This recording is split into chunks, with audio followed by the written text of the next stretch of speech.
네, 생명의 샘가 130페이지 수문합 광장의 부흥입니다. 역사적으로 말이죠. 우리가 예수님 시대 때에 만나게 되는 유대교, 우리 유대교라 그러죠. 유대교. 근데 유대교가 뭐 다윗 때, 솔로몬 때, 뭐 히스기야 때, 요시야 때 이때 유대교라 부르질 않아요.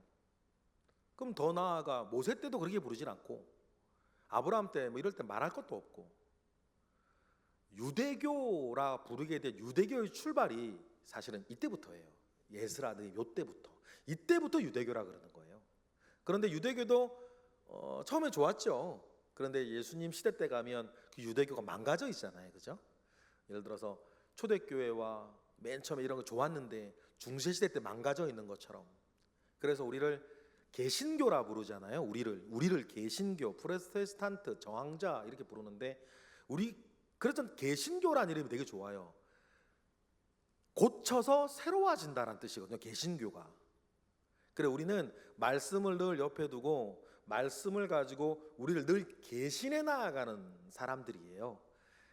그런 것도 우리를 늘 살아있게 만드는 것이고, 그런데 그 계신이 일어나는 순간이 느헤미야 8장이고 느헤미야 8장 모두 유대교라고 불러요. 그 400년 뒤에 또 그 유대교도 망가지지만 어쨌든 뭐 그렇다고 출발은 좋게 에스라로 말미암아 시작이 되어집니다. 그때 이 수문학 광장에서 이 부흥회가 사경회가 얼마나 큰 은혜가 됐으면 유대교가 시작할 정도였어요. 놀라운 사건이죠. 그걸 우리가 상식적으로 염두에 두고 우리 1번 다 같이 읽어보겠습니다. 시작. 수문학 광장에 모인 백성들이 에스라에게 무엇을 요구하였습니까? 1절 보니까 율법책. 이게 율법책은 율법책인데 아까 말씀에도 전해 들었던 것처럼 앞에 경우가 더 중요해요. 하나님이 이스라엘에게 명하신 모세의 율법책. 그러면 그 앞에 보는 말들이 정말 소중하거든요. 하나님께서 이스라엘에게 살라고 명하신 모세를 통해 주신 책. 우리에게도 여러분 성경은 마찬가지입니다. 하나님께서 나에게 이렇게 살아야 한다고 명령하신 책이라는 거예요. 그러니 그 말이 맞죠? 성경 공부하는 책 아닙니다. 사는 책이지. 그렇죠? 이게 안 되면 외식하는 자 되는 거 아닙니까? 2번 다 같이 시작. 에스라가 율법을 읽을 때 누가 들었습니까? 2절 보니까 그렇죠. 그래 간단하게 적으면 알아들을 만한 모든 사람. 알아들을 만한 모든 사람. 3번 시작. 언제부터 언제까지 율법을 읽었습니까? 새벽부터 정오까지. 그 5시간 정도. 말씀을 대하는 태도가 정말 이랬으면 좋겠습니다. 4번 읽어볼까요? 시작. 에스라가 모든 백성 앞에서 율법책을 펼 때에 백성들은 어떤 자세를 취합니까? 5절에 보니까 일어섰다. 그래서 우리랑 가까운 교회 독일 교회 있잖아요. 독일 교회는 성경 봉독할 때 사람들이 다 일어난대요. 우리도 그렇게 할까 하다가 우리 참 연세 드신 분들이 많아가지고. 근데 몸 모양보다 마음의 태도가 중요하겠죠. 근데 그게 좋은 것 같아요. 독일 교회는 성경 봉독할 때 아마 송덕중 목사님께서 그렇게 가르치셨나 봐요. 그분 목회하실 때부터 성경 봉독할 때는 다 온 성도가 축도 받을 때 일어나는 것처럼 성경 봉독할 때도 일어난다 이런 얘기를 하더라고요. 네, 그렇습니다. 그래서 고난주간 새벽 기도할 때 깜짝 놀랐어요. 성경 봉독하는데 갑자기 사람들이 일어나. 근데 맨 처음에 할 때 깜짝 놀랐어요. 5번 다 같이 시작. 에스라가 여호와를 송축할 때 백성들의 반응은 무엇이었습니까? 3개를 해요. 3개. 첫 번째 손을 들고, 두 번째 아멘으로 화답하고, 세 번째 여호와께 경배한다. 하나하나가 의미가 다 있어요. 그죠? 그리고 일어서는 것보다 더 중요한 게 6절이겠죠. 우리 교회는 성경 봉독할 때 일어나지 않더라도 우리 교회는 6절은 이루어야 되는 거죠. 그죠? 일어서서 짝다리 짚고 있을 바엔, 더울교회가 그렇다는 게 아니고 일어서서 짝다리 짚고 있을 바에는 앉아서 6절을 이루는 게 더 중요한 거니까. 네, 6번 읽어보겠습니다. 시작. 백성들이 어떻게 율법을 깨닫게 되었습니까? 8절. 좀 길죠. 제가 줄여드릴게요. 낭독하고 그 뜻을 해석했다, 이렇게 되어 있어요. 여러분, 이게 그림을 그리셔야 되는데 수문업 광장에 모였어요. 그러면 우리 말씀에도 보면 오른쪽에 선 사람, 왼쪽에 선 사람, 이 사람들 서 있잖아요.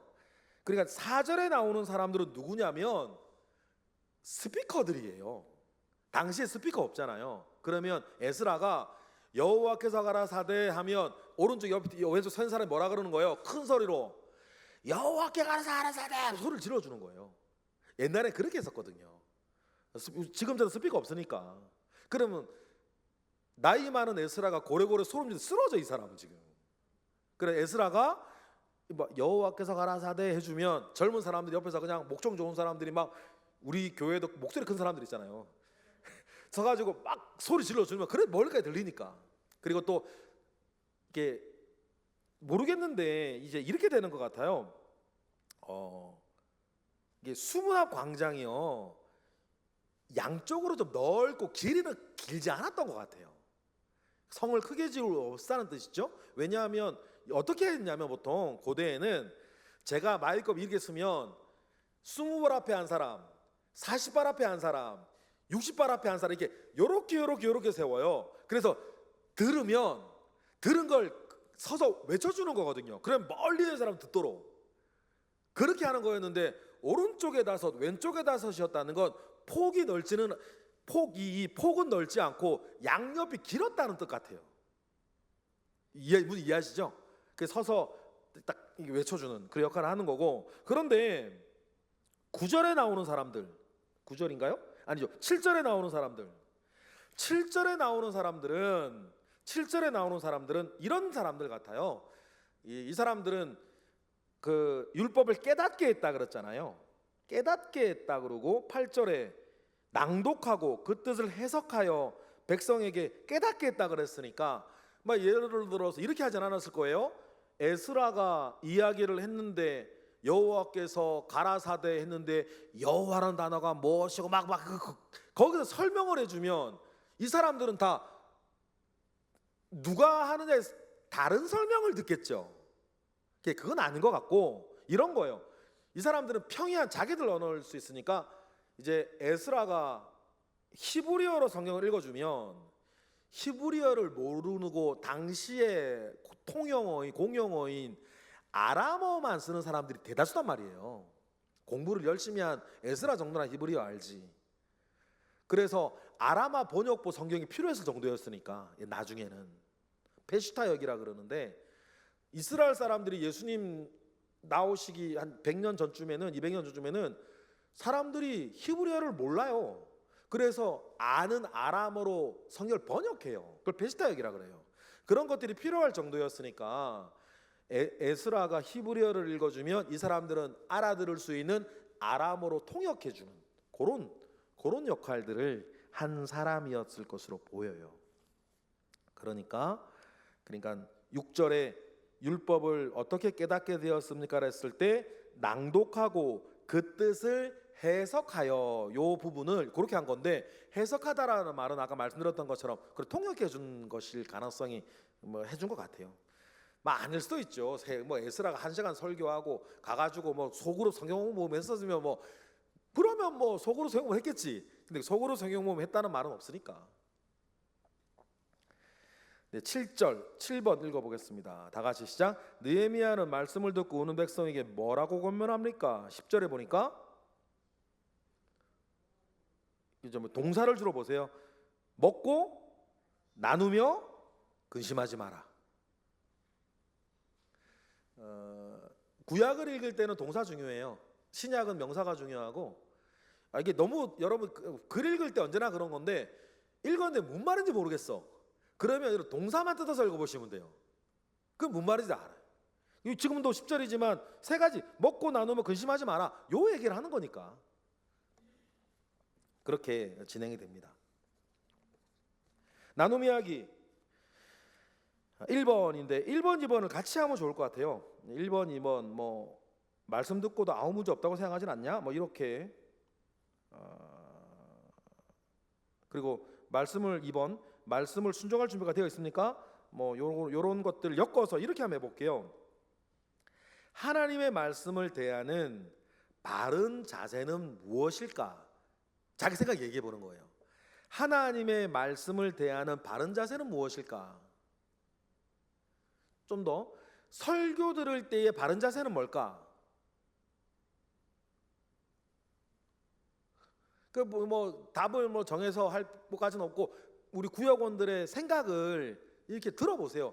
설교 들을 때 바른 자세는 뭘까? 말씀을 대할 때의 바른 자세는 뭘까? 각자의 어떤 생각을 나누어 보시도록 하면 좋겠습니다. 그리고 3번으로 넘어갈게요. 최근에 당신은 무엇 때문에 회개했습니까? 근데 우리가 말씀을 듣고 한 거니까 최근에 큐티하거나 최근에 설교를 듣고 내가 회개한 건 뭐다? 뭐 이제 그런 부분들 나누어 보았으면 좋겠고요. 그리고 4번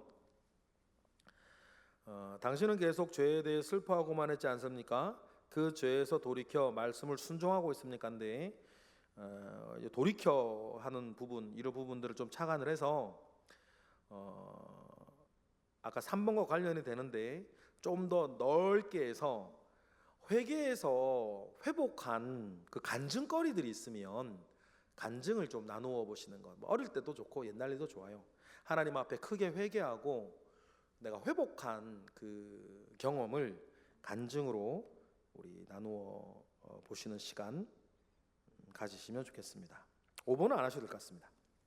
그래서 1번, 2번 엮어서 태도에 대한 이야기 하시고 최근에 큐티하고 설교 들은 말씀 중에 회개한 부분이 있는지 얘기 나누고 이거 가까운 일이라고 한다면 여태까지 내가 신앙생활 하면서 4번은 회개를 통한 회복의 간증을 여러분 한번 이야기 나누어 보시면 좋을 것 같습니다.